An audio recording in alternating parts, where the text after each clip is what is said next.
no trabajan solos, trabajan con los narcotraficantes, con los paracos, exparacos, con la BACRIM y con la misma corrupción institucional. Ya regresamos. Tiene la palabra, que lo veo levantando la mano para la contrarréplica. Ya regresamos con María Fernanda Cabal y Rodrigo Lara.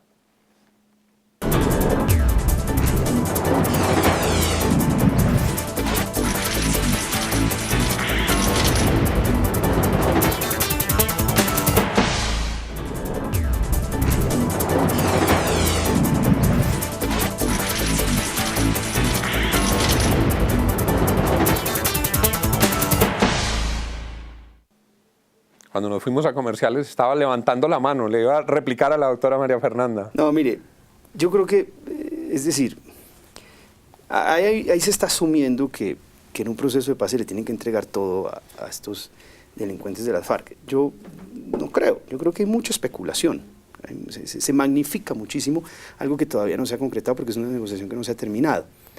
¿Yo qué creo? Yo creo que el riesgo que corre el Estado colombiano y sus Fuerzas Armadas de ensuciarse en una guerra fangosa, en una guerra en donde 150 tipos, por ejemplo, en Casanare están totalmente mimetizados en población civil, que es una guerra en donde los Estados Unidos no pudo ganar con su poderoso ejército que derrotó a los nazis. En 1966 y el 75 no pudo ganar la guerra, porque se enfrentó a una guerrilla mimetizada en población civil. Y en ese punto están hoy las FARC. Ya no son las FARC de hace 10 años, que usted bombardeaba, que usted daba debajo con el avión fantasma, que usted penetraba y acababa los comandos. Son un grupo en Casanare, 80 hombres. Guajira, Cesar, 150 hombres. Ese es el riesgo más grande que corre el Estado colombiano y sus Fuerzas Armadas, de legitimarse en ese último cachito que le hace falta al Estado, a nosotros para poder terminarla.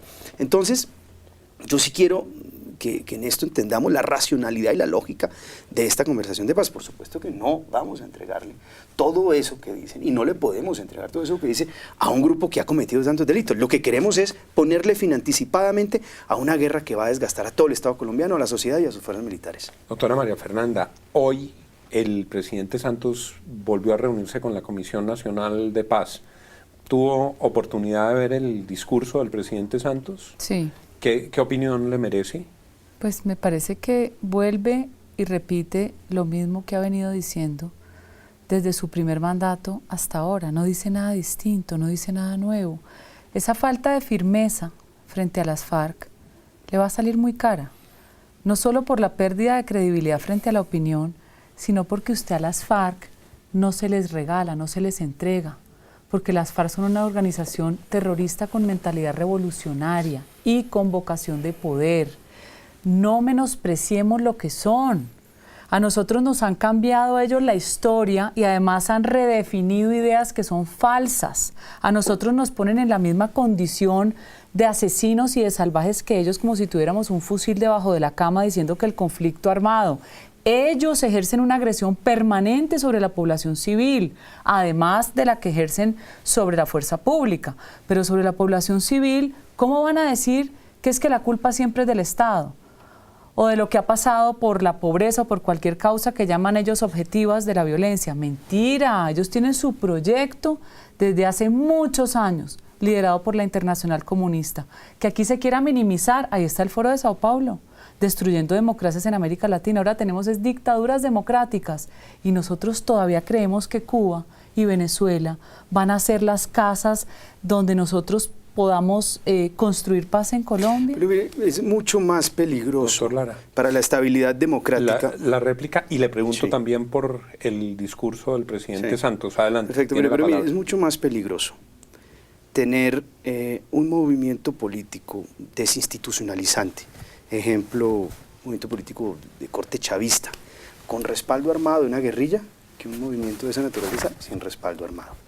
Es decir, se trata de acabar con esa amenaza y de hacerlo de la forma más racional. Yo creo que en eso todos estamos de acuerdo. Lo que no estamos de acuerdo es cuál es la forma más racional de hacerlo. Pero yo prefiero destinar el 80% del presupuesto militar, no a tener a unos hombres estacionados cuidando los activos estratégicos del país, de un ataque terrorista, porque la única capacidad militar real que tienen hoy estos delincuentes es el engaño, su única capacidad militar, pero hacen daño con eso. Yo prefiero destinar esos recursos para comprar las fragatas que nos hacen falta, para comprar los misiles que nos hacen falta, los aviones de combate que nos hacen falta y de equilibrar nuestra relación de fuerzas con Venezuela y sobre todo preservar nuestro mar, hoy básicamente amenazado por una encrucijada de intereses internacionales y defender nuestra soberanía, en lugar de estar aquí pendiente de abatir a los últimos 150 bandidos que quedan.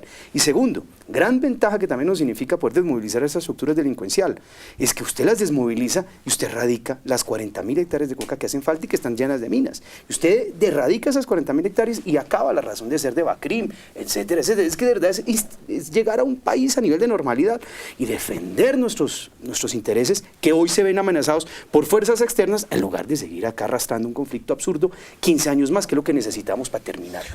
Doctora María Fernanda, hoy se abrió otro debate inmenso porque se dijo que se vienen adelantando unas reuniones en la Casa de Nariño encaminadas a aprobar algún instrumento jurídico que le dé al presidente carta blanca, que le dé unas facultades amplias para poder él incorporar los acuerdos de La Habana y de alguna manera darles proyección automática. Cuando eso se dijo, se le preguntó al senador Roy Barreras, el senador Roy Barreras dijo, eso no es verdad, y pocos minutos después, casi que ni había colgado Roy Barreras, el senador Armando Benedetti dijo, eso sí es verdad y están trabajando en eso. ¿Usted qué opina? Que no solo es verdad, sino que es todavía más peligroso para la estabilidad democrática de Colombia. Es un presidente que ha venido asumiendo unas actitudes dictatoriales muy desagradables. Él tiene unos tratos muy cariñosos o muy diplomáticos con las FARC, lo que no tiene con el resto de los que pensamos diferentes, que no nos rebaja de fascistas, mano negra, una cantidad de adjetivos que no le quedan bien a un primer mandatario. Me parece que ponga a otros a decirlos, pero que no los diga él.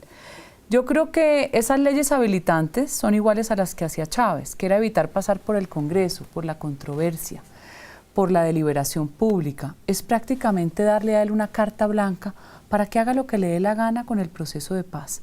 Y en este momento no está en condiciones de legitimidad para hacerlo. Va a ser peor. Además, le quiero contar que sabemos que César Gaviria es el encargado de políticamente hacer la divulgación de esa estrategia y que el fiscal Montealegre es el encargado de darle un cuerpo jurídico. Doctor Lara, sobre eso mismo. A ver, es muy de pronto irresponsable de mi parte pronunciarme sobre una hipótesis, sobre una especulación. Yo creo que sobre esto no hay nada claro. A mí me parece que cualquier decisión que se tome debe ser refrendada con la mayor legitimidad posible.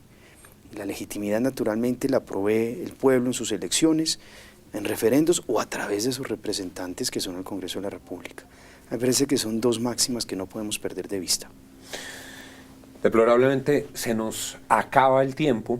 Yo sobre este último punto que tiene todavía mucho de hipótesis, simplemente lo que quiero recordar es que fue el propio presidente Juan Manuel Santos, como lo recuerda el doctor Lara y como lo ha dicho la doctora María Fernanda, quien se comprometió, dio su palabra para que los acuerdos de Cuba fueran refrendados popularmente. Cualquier cambio de esas reglas de juego sería muy grave frente a la legitimidad y a la sostenibilidad de la paz, pero tendremos muchos programas y muchas oportunidades para referirnos a ese tema que hoy se ha despertado sobre todo por la contradicción, las versiones de los senadores del partido de la U, que uno dijo una cosa y el otro salió a desmentirlo. Doctora María Fernanda, muchas gracias por habernos Juan. Acompañado hoy. Gracias por la invitación.